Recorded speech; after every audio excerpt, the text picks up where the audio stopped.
Imagine being asked to stay in the room displayed on screen for $1 million. It should be a walk in the park, right?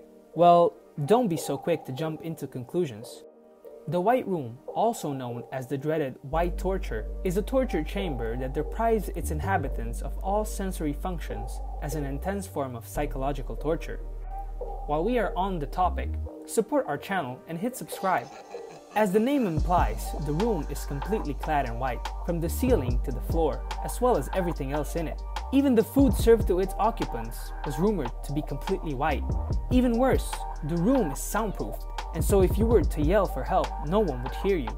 Neither would you be able to listen in on the outside world. Quite frankly, it is enough to drive anyone in their right senses raving mad. In the 1970s, a German terrorist, Astrid Prohl, was imprisoned in this very room for close to 5 months, during which she lost her sense of time, being unable to tell how long she had spent there. She also experienced symptoms like hallucinations, starvation, disequilibrium, insomnia, trembling, as well as convulsions in the aftermath of her release.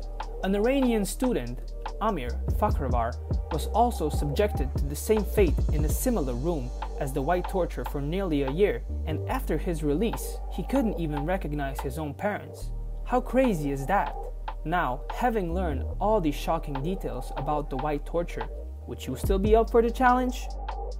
Hey there, thanks for watching. If you liked the video, please hit the like button.